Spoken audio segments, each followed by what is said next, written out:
Within our first 11 months, we canceled or delayed over 1,500 planned regulatory actions, more than any previous president by far. Regulations are there to protect the common folk. And by cutting those regulations, you're just giving these corporations the green light to do whatever they want to the people. We're lifting restrictions on American energy, and we've ended the war on coal. We're driving to a family whose water has become contaminated. You can see like the black stuff that comes in to the water. This excessive regulation does not just threaten our economy, it threatens our entire constitutional system. And it does nothing other than delay and cost much more. It does nothing. These people around here, their health is more important than making a dollar.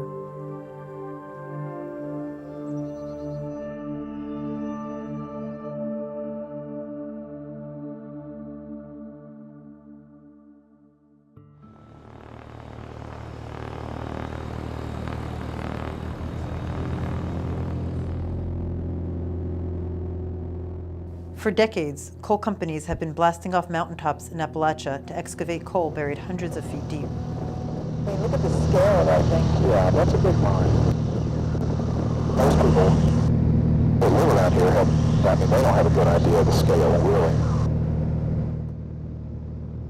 After detonating millions of pounds of explosives, they use gigantic trucks to dump the waste rock into nearby valleys, burying and polluting the streams below.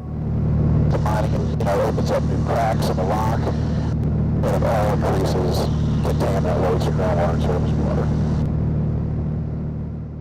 This form of surface mining has buried more miles of stream than the entire length of the Mississippi River, according to the Environmental Protection Agency.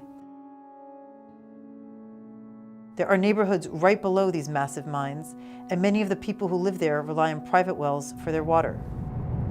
We're in Wyoming County on our way to Coal Mountain, where there's a big mountaintop removal mine, going to visit some families whose water has been contaminated. For 2 solid straight days, the creek was black as black could be.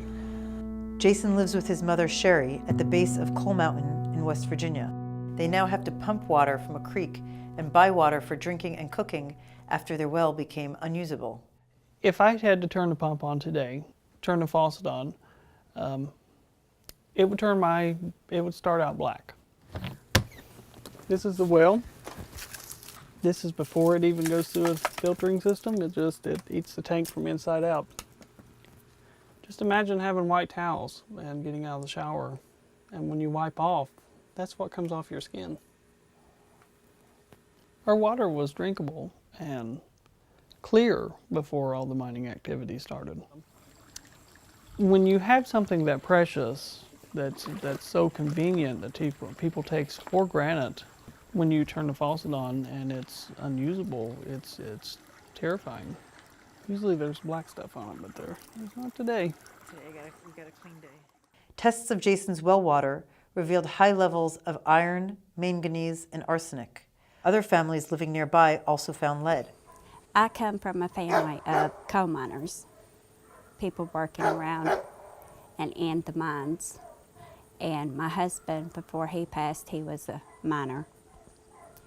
I'm not against the coal mines, not at all. But if they damage someone's property, they should be liable for it. So that's a valley fill right there. It's where they dumped the rock from the mountain that they blasted just over there. It once was just a valley with a stream running through it, but now the water that comes from the valley fill is highly contaminated, and there are houses all down this hollow over here. All of them rely on private wells, all of them at risk of contamination. The Stream Protection Rule was adopted in 2016. It required mining companies to monitor and restore streams. But Congress got rid of this rule in one of its first acts under the Trump administration. So this is what we have now. This is where we were in 1960. And when we're finished, which won't be in too long a period of time, we will be less than where we were in 1960, and we will have a great regulatory climate. Really, the point of regulations is to give the average person a leg to stand on if something happens. And people should be very much concerned about what the government allows to happen to folks.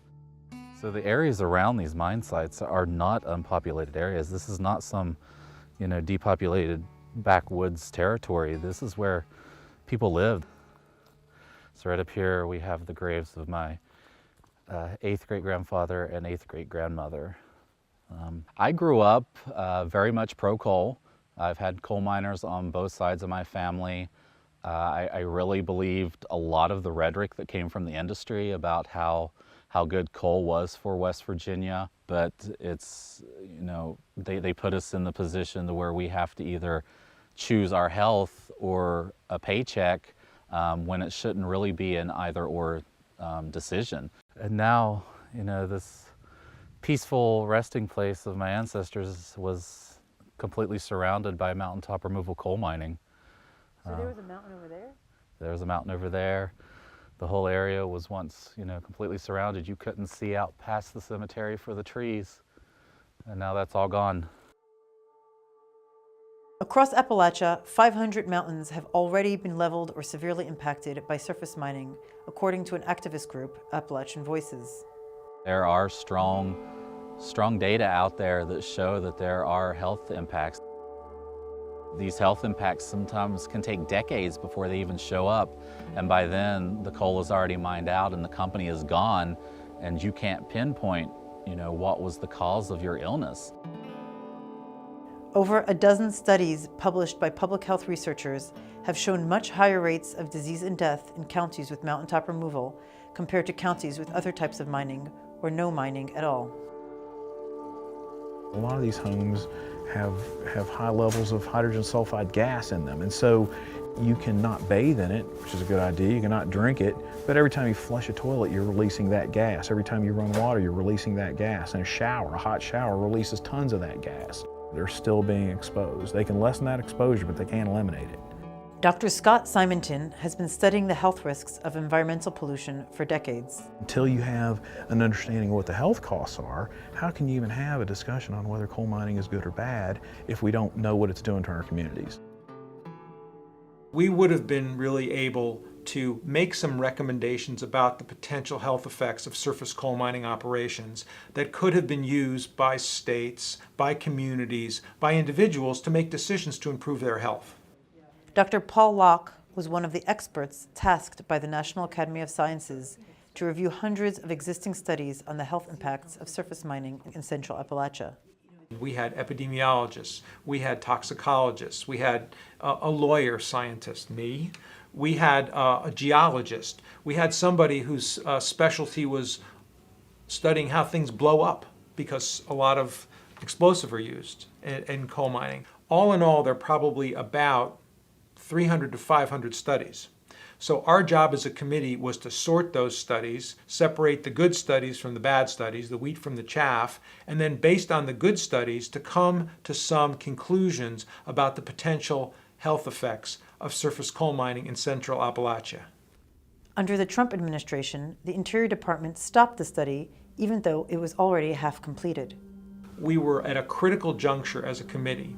We were just at the point where we were going to start to knit all of this information together to start to develop some preliminary conclusions. But we didn't do that because we were disbanded before we could.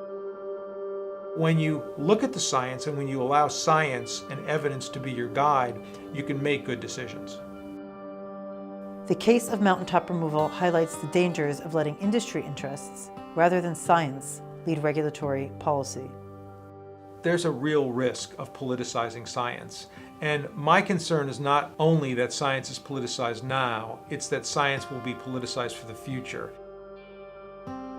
Pollution knows no boundaries and everybody lives downstream.